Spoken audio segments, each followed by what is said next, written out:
maybe once in the video. And I know it was like I guess a very early part of the culture war. Sorry, I just got to have to cough a bit. Give me a second. Yeah, I'm a little bit sick, so. But no. Oh, my microphone, it fell over. Oh no, so awkward, so awkward. But it's my first day for video, so it's no problem. Let's see if we can keep it standing up. Oh, it's a bit troublesome today. Oh, I think my mic is falling over a bit. Maybe this is okay, maybe not. Maybe I increase this leg. Oh, this is good. I think I can do some tapping. Oh, this is very good. Okay, so it was like a very early part of the culture war. A culture war, I guess there are several of them. And I was young. I was maybe, I don't know, 16, 17, around these years. And you were easily influenced by what you watched. So when I watched these YouTubers, Filthy Frank and iDabs and those, I really started to hate reaction YouTubers. Like in the bottom of my heart, it was very, very annoying for me to watch these freebooters just watching and not doing anything. And I think as I have matured, and all these YouTubers also have matured, I guess in some way, in better ways, some in worse ways. I think my opinion of this reaction content YouTubers is becoming a bit more flexible, I guess you can say, because we can compare it to let's plays or playthroughs, or maybe most apt comparison would be a commentary-less let's play or playthrough of a game, long play, I guess. And these were popular then, but I think it's become more popular now, where you can just watch the game be completely playthrough without any commentary at all. And if that is if watching that and that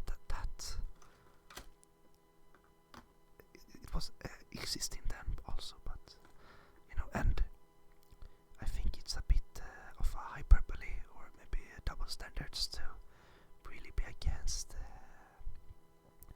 the reaction commentary YouTubers and then be like, you do not care about. I think Let's Players is fine, or long players is fine, or even if they talk in the Let's Play, they might not bring the most intellectual commentary. So, and I think it's a bit. It was a bit problematic that we could not see the problem there for ourselves. And I will just do some tapping on this whilst I'm talking. And I don't know. Maybe it's it could be a racist thing in the bottom of it, because we saw it's not, of course, not universal, but when we saw these reaction YouTubers in the late 2010s, many of them, if not most, were black, if I remember it correctly myself. At least those I saw getting criticized by the YouTubers I watched, and that may, of course, be a reflection on me. I do not know. But I think most of these people were black, and most of the Let's Players that were doing like the similar kind of freebooting, copying, like just doing playthrough a game without bringing any commentary. They were white, not all, of course, not all, of course, but some were, and I think most were actually. And I think that it's a crazy idea, but I think that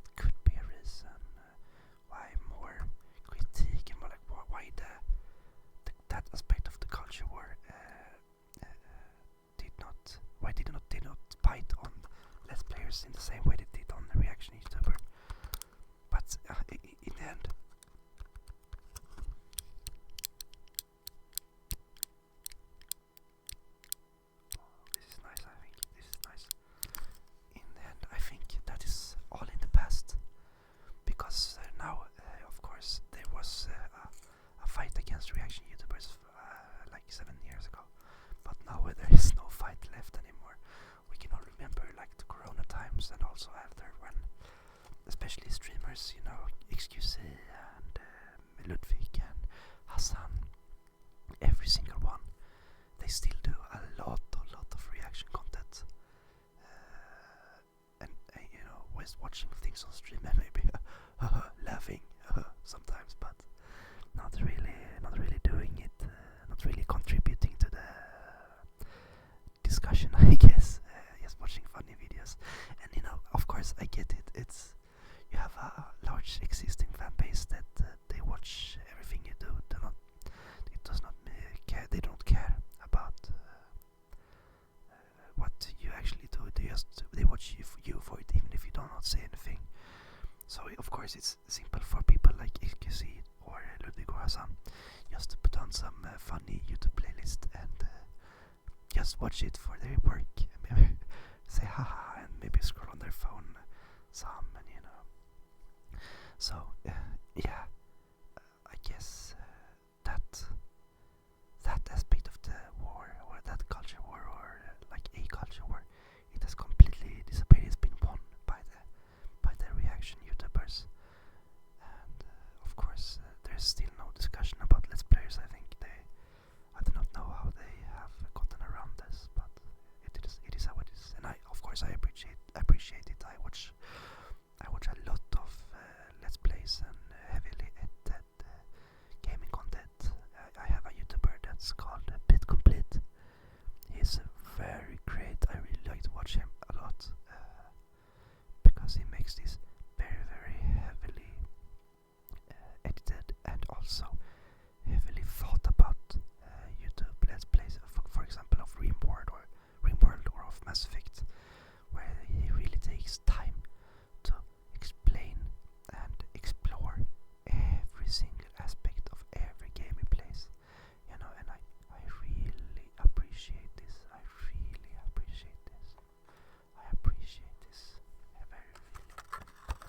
I'm going to do some light tapping now for my first ASMR video, also on this Noblesse gray. No, it's a carton, I guess. It's a container where there has been some chocolate wafers before, but now I have eaten them all up. Thank you, Father, for this Christmas present. I will do some light tapping now.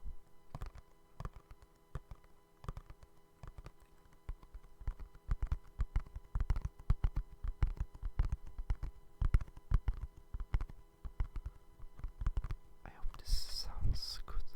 And I will use this a bit less like an intermission tool, because now we can talk.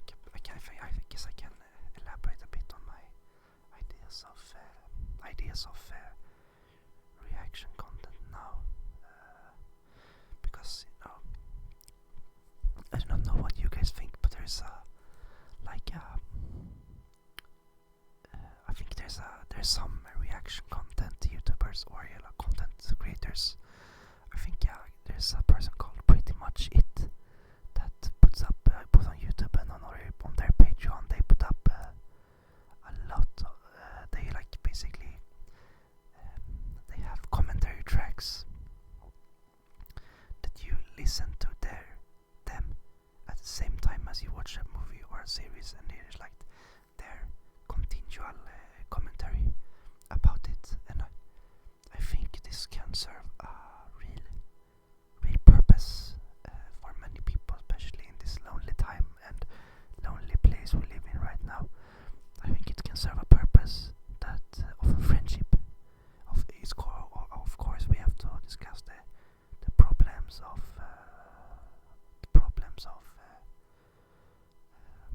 loneliness and stuff like that, and that internet connections cannot be a replacement. But I think there's some value still to have to watch, to have like the guys from Pretty Much It. Sorry for that. To bring forth this, let's say, friendly banter that you don't normally get in normal YouTube videos that are in short form or in medium form. This friendly banter that develops during an experience that you can only get from preferably hours-long conversation with your friends, where inside jokes are born, course of one discussion or conversation. But I think like these hour-long commentary tracks they can serve an alternative purpose as a way to develop these kinds of, or at least simulate these kinds of discussions with your friends. Yeah, I think so. Or I do not partake in it much. I have a very rich social life. I am blessed to have very many good friends. Truly blessed. So I do not personally need this as a social outlet. No, I do not need this, but I still can appreciate the service it gives to humanity. But of course, nothing can replace meeting a person eye to eye, or ear to ear, or mouth to mouth, if you get what I mean. Nothing can replace this, of course. But if you do not have the ability, or the possibility, or the want to have this real experience, it's nice that you have something that can simulate it in the end. Oh, my stomach, or my throat, it made a weird sound. That's very crazy. Oh my god. Okay. So you guys have asked me to talk about reaction. And now of course when we have talked about my original idea of reaction content. But I still think there's more to glean from reaction in itself. Let's talk about chemical reactions for a bit. I am not a natural science guy. I appreciate them. I really do appreciate them for what they are. And when I studied natural sciences as a child or young adult, I really appreciate it. But my path in life has been the world of the humanities, of the people, and of the ancient past. So I have not had the ability to really appreciate the natural sciences, and this leads into the reaction. And I know this can easily be answered by googling or just asking a friend, but I have recently had some thoughts and maybe doubts about what pertains as chemistry. Or this then of course connected to reactions, but what is the dividing factor between chemistry and physics? Because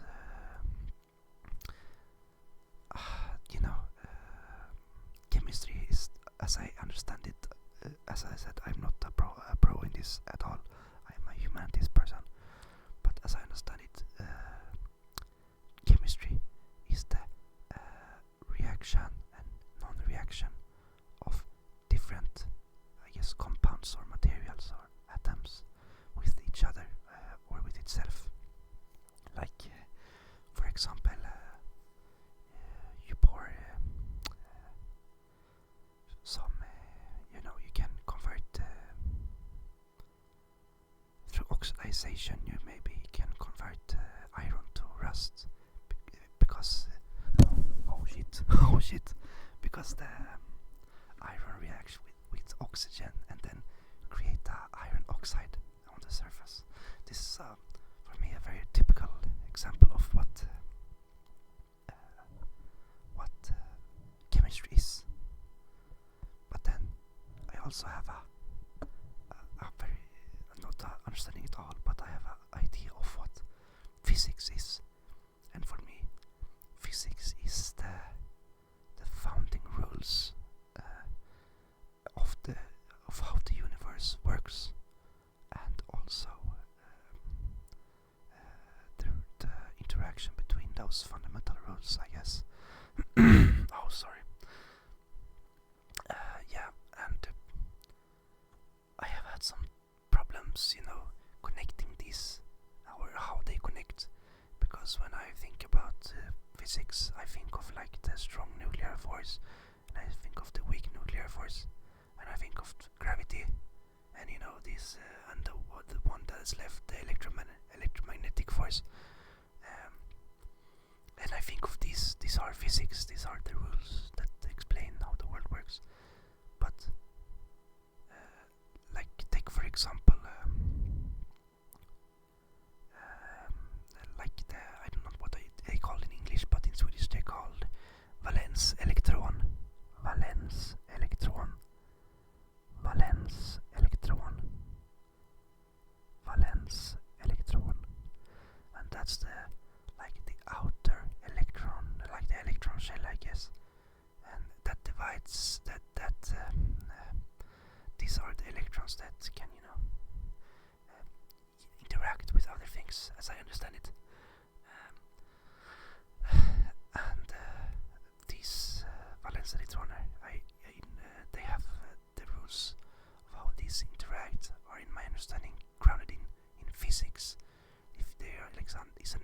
charge in one atom in comparison to another, the valence electron, the valence electron, it can jump between, and you know, it changes isotopes and yada yada. But maybe I do not have an idea in this at all. This is only rambling. But then is that not chemistry also? Because you know the behavior of the electron, it is based in physical rules, in physics rules, but the consequences of it is chemistry, is it not? Because you know, you make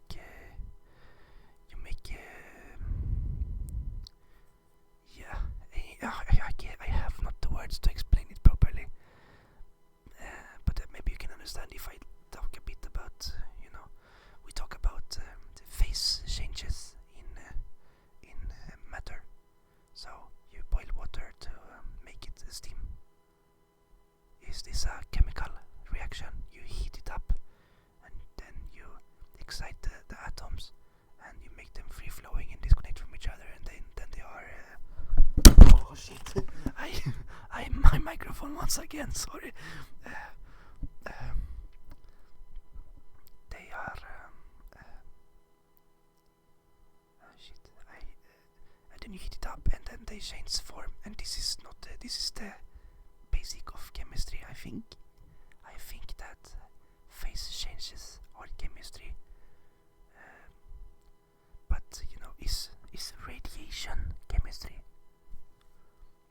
Because then we talk about like the volatility of the electrons and the volatility of, you know, dividing atom.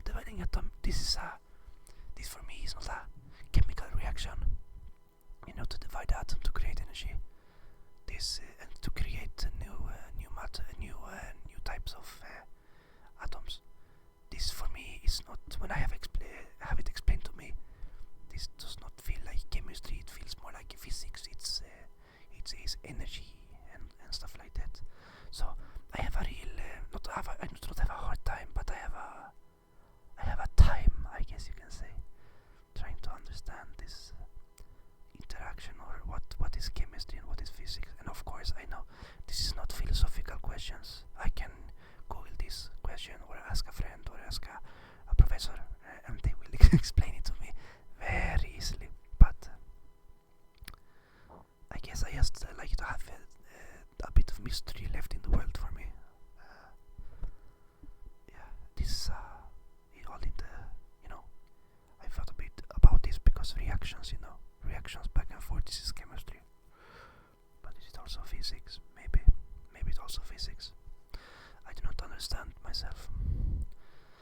And you know, maybe we can talk about more reactions. Maybe we can talk about human reaction, a reaction to a behavior, to feel sad and to feel happy. Yeah, to maybe feel happy. This is a reaction, because you know, as a person, I think you have two people inside of you. You are two people, I guess. You are your reaction, like how you react to things, and I think all behavior, all outward interaction is a reaction. Even the first action you do in life, that you cry, it's a reaction to being born, a reaction to having new stimuli. I think there's not an action that is not a reaction from the body or from the world. And this reactional character, it is one part of you. And I think also it can be argued that you have another part of you that is not reaction, but internal. Maybe just internal is the best way to talk about it. It's the internal power of self, I guess. It is the self. It is the part that it is not a reaction to stimuli, guess you can call it personality, because in my own in the end, in my own theory, even the internal part of you, your maybe your like internal thoughts, not farts, but maybe your internal thoughts, they are also a consequence of stimuli, you know. Yesterday I talked to my friends about what constitutes a knife crime, and then I got home, and today I have thought about this. I have thought about what I personally, not knife crime is a bad example, but let's take it an example. What I personally think is a knife crime, and I think I have not yet made a decision of how much of my own thoughts, in any thoughts, are complete or internal, or if they're only completely external. Um, you know, when if you take a person and you if you take a person and you create this person, or this, let's call this entity, I don't want to call it person yet, you create this entity, and it is brain, and it is body, and it is consciousness, I guess. Maybe not consciousness, because as well I will discuss, maybe consciousness is a consequence of external reaction, maybe.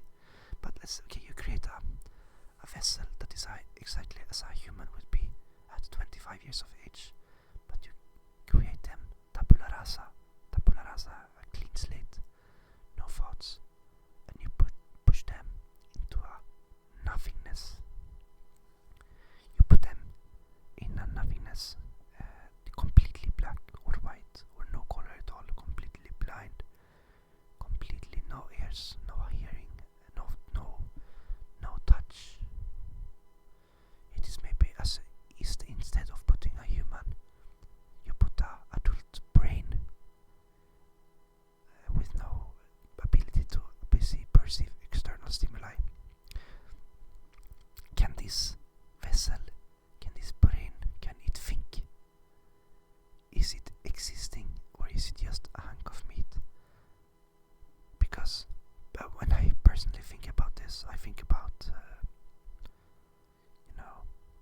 I think about my existence, and I think about my thoughts, and I think about this. I think I have no other thoughts that are not based.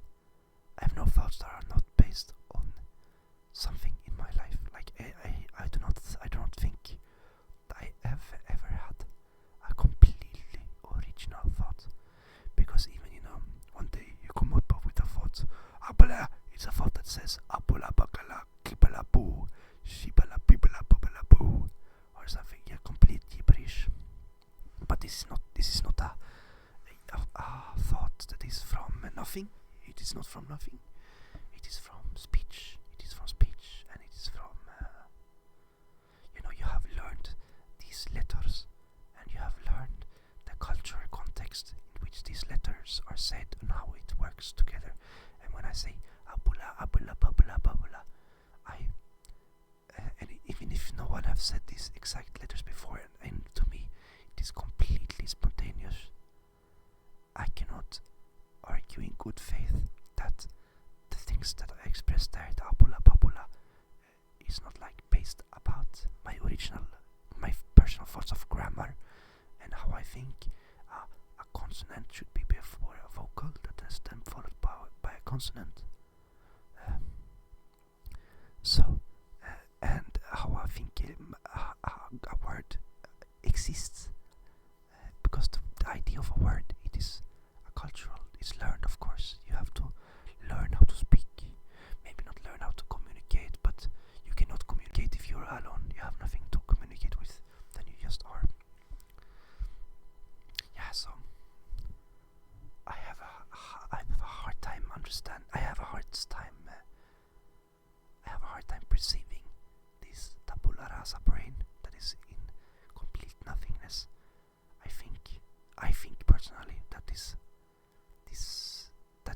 existent as all. This is not in this brain. There will not be any consciousness. Maybe there will not be any thoughts. There will be nothing. It will just be electrons, and they are and maybe like if you put these neuron reactions in a computer to simulate the experience, maybe they just knew by instinct, by human instinct, they have generated some flashing colors or maybe some loose shapes. But since you have no ideas, you have no perspective, you have nothing to this, you have no way to actually perceive this. You cannot perceive it as color because the color has not been seen. It is just something, I think.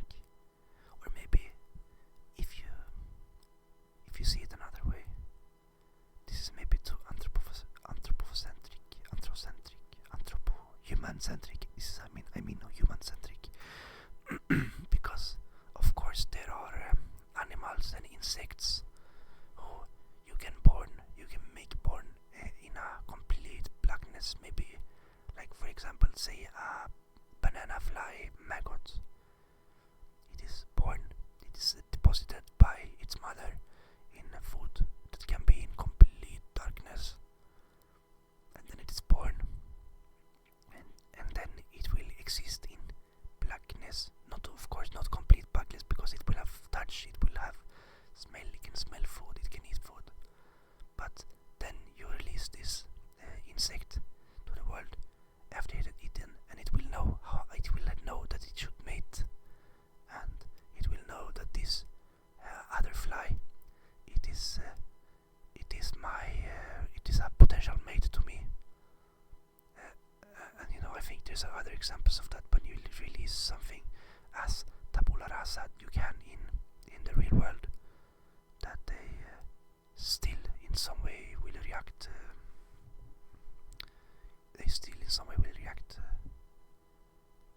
With intention, I guess, or with consciousness, or something like that. Or maybe but of course, then as I said, they are of course born in the world, and of course they are not tabula rasa. Even a completely instinct-driven animal needs to have some sort of external stimuli to have something to react to. Even a nematode, a small microcellular being, it needs to have it is through stimuli. It needs to have stimuli to be able to move. Even if if they have not external stimuli, they maybe not have eye, not have touch, not have smell, but they instead will have the internal stimuli of a muscle moving, I guess. They feel they have maybe have a mechanical clock that says muscle move, wait to heartbeats, not heartbeats, but wait to cellular cycles, and then another muscle move and muscle move. And of course this is not my original question. My original question was the reaction to external stimuli, but still I think this counts. Maybe, yeah, I think I am somewhat sure in my deduction that, or my thought that, a completely tabula rasa brain with nothing external stimuli, it will not have thoughts. It will not be alive. I personally think. Maybe like in a clinical sense, because a brain state is alive, but in a way that is actually existence. I do not think it will be alive actually. Yeah. And so I hope I have discussed the meaning of reaction with you guys in depth. And I know I've forgotten to do some. I would love to do some more tapping, but this is first video, and I also want to discuss reaction. Yeah, I want to discuss the word reaction because you have asked me to talk about reaction. Yeah, so